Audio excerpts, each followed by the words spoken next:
guys, good news. Bob Lazar is legit. That's right. His experiences, his information has now been corroborated by an expert team of remote viewers, joined by no less than Richard Dolan, who I consider an extremely credible UFO researcher and a very nuts and bolts kind of guy. And so for him to sit in on a remote viewing session like this is really interesting to me. Of course, he knows of the reality of this phenomenon because his wife does it. And so I think that has kind of helped Richard come into this more woo-woo world. And crypto viewing, probably my favorite remote viewing team out there. They do an amazing job. Dick Algeier, Daz Smith, and the others. Phenomenal remote viewers. This is a double-blind remote viewing. They have no idea what they are seeing, and there's many of them, and they all corroborate each other's information. In other words, an amazing remote viewing session with some amazing information supporting Bob Lazar's story. In fact, pretty much proving Bob Lazar's story if indeed you believe in remote viewing. And for me, it's not even a question. I've had some experience with it, and I've done a lot of research on it, as has Richard Dolan. And, he's a nuts and bolts guy that has had this proven to him. So let's see what their information is, and I think it's good to have a positive story after the disastrous UFO Mexican hearing. So that's what I'm calling it. I'm calling it disastrous, but I welcome other opinions as well. But let's talk about Bob Lazar. So get in here. This is Jack with Cosmic Road. I talk about UFOs and the paranormal. Please hit like, please subscribe, share on social media, and let me know what you guys think in the comments below. And if you wanted to support Cosmic Road in a bigger way, please consider becoming a channel member. Channel members are rock stars, and I really appreciate you guys' support. Okay, let's just get right into it. Well, this one right here. I got these two people. They're like scientific researcher types, and they're looking and studying this thing here, and they're trying to decipher what the heck it is. I'll go with that. Okay. This is blind, double blind? Double blind. Mm-hmm. Okay. Naeem? I just put this picture here for reference, but yeah, I see a guy, a researcher on a scientific endeavor, trying to figure out something baffling. It's like the question of the century. Incredulous. People are saying it's impossible, stuff like that. So that's my little teaser there. Okay. Dick? I had that same thing Edward did, and we'll get to that in the full session, but I'm going to show, I've got these guys standing around a craft, and it's got light shining down on it, and they're not sure how to proceed. Like they've got to wait for a proper team to come take charge, but they're standing there sort of stupefied. They're worried about hazardous material like radiation or toxins or biological stuff, but there's a chain of command and jurisdictional issues. And can you see it? Yep. Yeah. Okay. So yeah, craft hovering silently, rotating. It had pulsing lights, so bright. It was using some kind of directed energy, but it felt like a multi-tool. It had multiple uses to it. And in this instance, what it seemed like it was doing is there was vegetation in the background, but it was over water, and it almost seemed like it was pulling water up. And yeah, it's just, there's a lot more data than that, but this. Yeah, it's weird. There are several UFO sightings where they see the UFOs interacting with water, drawing it up or spitting it out, over lakes and so on. That's really an interesting, wrinkle in the phenomenon. I don't know quite what that's about. Is it? Are they just gathering water to drink? But then why do they spit it out? Are they? I don't know. Let me know your thoughts on the whole UFOs drinking water thing. It's interesting. It's interesting. And those are actual UFO sightings, not just remote viewings. It's just an initial piece of it. Okay, cool. Looking at that, I got to show you one more screen real quick, because without communication, working separately in different parts of the country. I'm in Virginia. I'm in Virginia. I'm in Hawaii. I do the same thing. This I is a was standing different. in. This is me. This is what I drew. This is a different viewer. Yeah. Come Yeah. on. So yeah, this is going to be an interesting, fun time. Yeah. Yeah. Okay, Demi. Well, it's going to be interesting, of course, because, and I'm going to show it. Can I see it? It's coming up now. There we go. We see it. So that was what I was looking for, something above in the air, moving area, gravitational, energetic, carving out space, luminous flash, flashing, and of course, the same thing above under, the same thing that as you, Dick and Derek. So Is that the water at the thing bottom? and the energy, yes. I can make it much bigger if you can see it.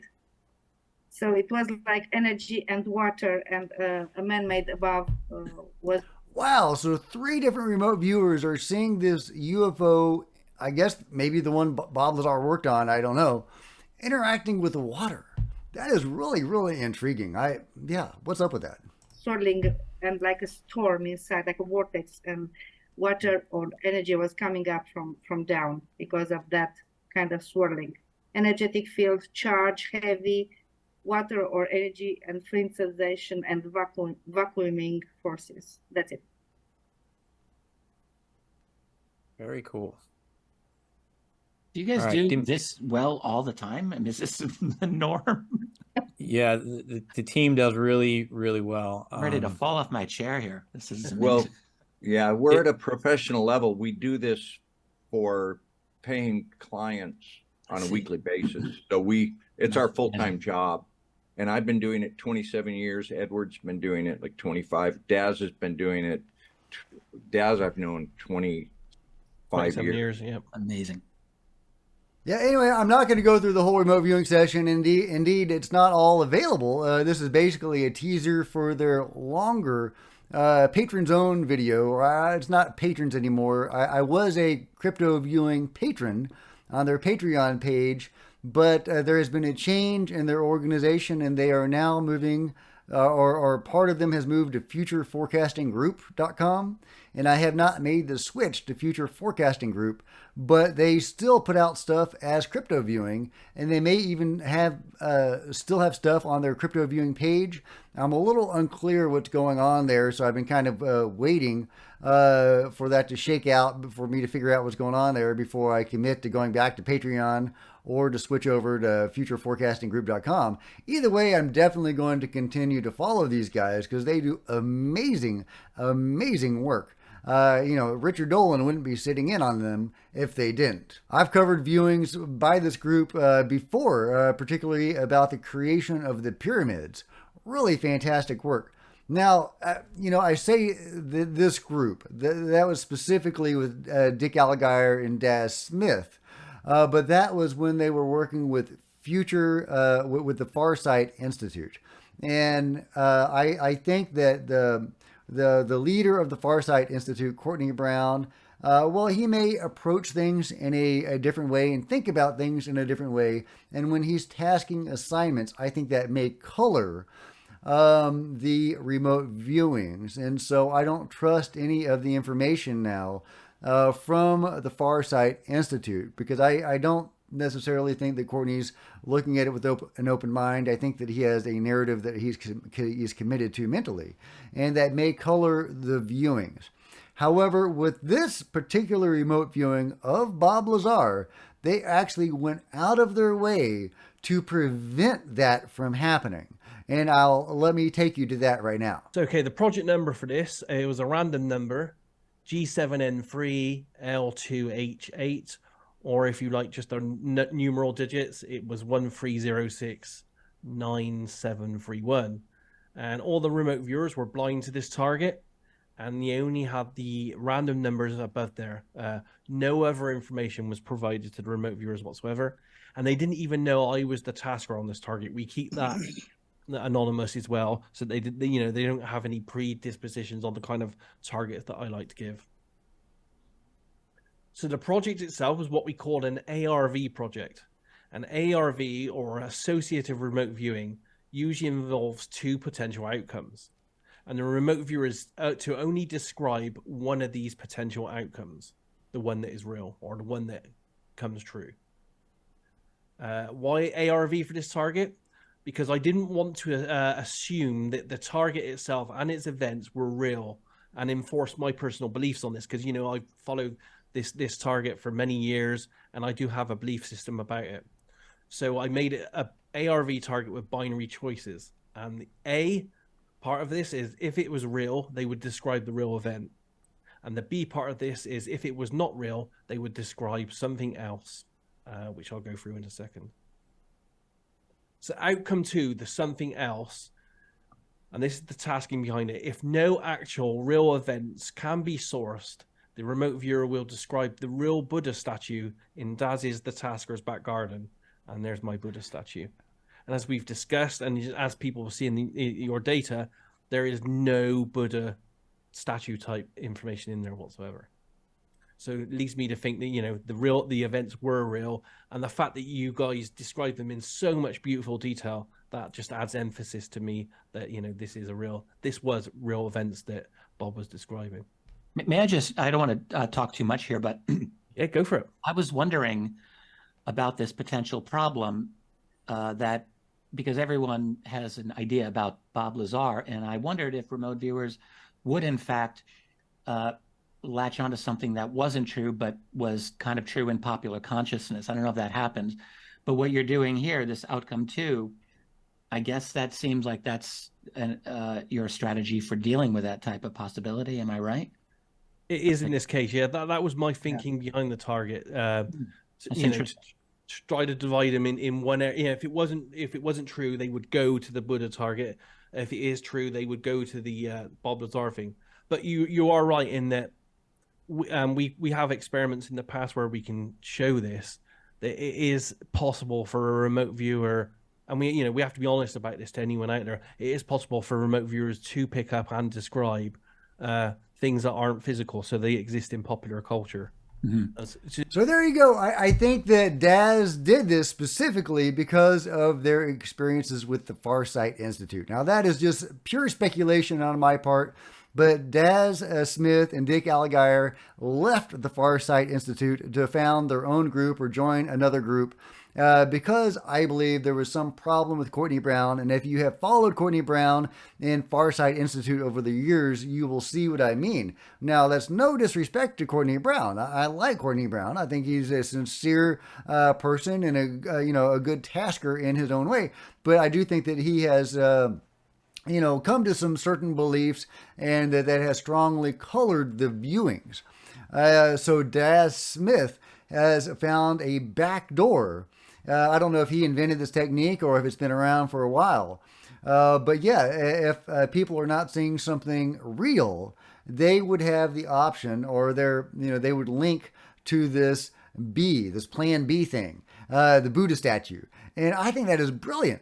And so not only does that circumvent, linking with the tasker's mind and seeing something BS, but also they're not going to link to anything in the popular consciousness.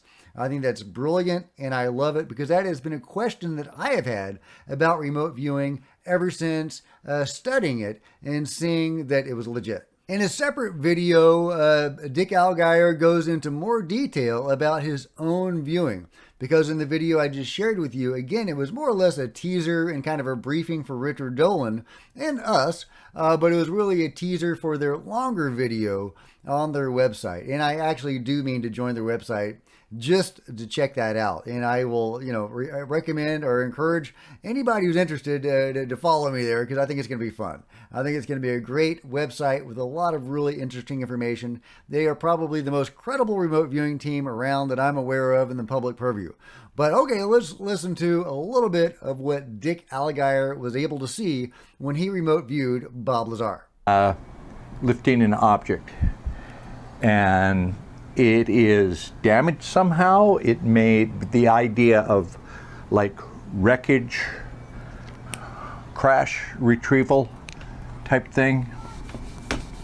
So there you go. Dick was seeing a UFO that had been retrieved from a crash and was being transported to a facility, presumably S4 at Area 51. And then he goes on, he continues to see the evolution of this object, its career at Area 51, and how it was moved under like early dawn or something into a hangar, and the chaos surrounding that event. Let's check it out. This is a big structure. They've got floodlights up here set up. There's fluorescent lighting. It's old style lighting. It's harsh lighting, but they've brought in some kind of like floodlights to illuminate something that's behind. They erected barriers like tarps. It's like a more than sheets. Tarpaulin is the frame that comes to mind. They made a frame, and then they hung tarpaulins. He's ostensibly in charge. He's got some kind of rank here on his shoulders, and he's mad. He is hopping mad. He is yelling at people. He's ripping them a new a-hole. And what he's mad about is the security at this scene, because he's saying, you had no security. You're commingling people that shouldn't be commingled. There's supposed to be a what's the word? A compartmentalization on this. So somebody's telling him, but we had to have the crane operator, the guy that knew how to use his equipment. You wanted this unloaded right away. We didn't have anybody with a clearance that could do that, so we brought him in, but we didn't brief him. But we told him not to look, and he's just chewing them out big time. And then there are people here with the clearance to see what they're going to see, and there's over here with the knowledge that they need to know, but they don't know how to do the manual stuff that needs to be done to get this ready. And then there's guards, and the guards don't have the level of clearance, and who's going to guard the guards? And he's just calling this whole thing a shit show. Like, God damn it, who let them in? Said, well, they had to be in to do this. And he's saying, but they don't, what did they see? Who talked to them? This person's not supposed to talk to this person, and this person's not supposed to see this person, and this person's not supposed to be in here.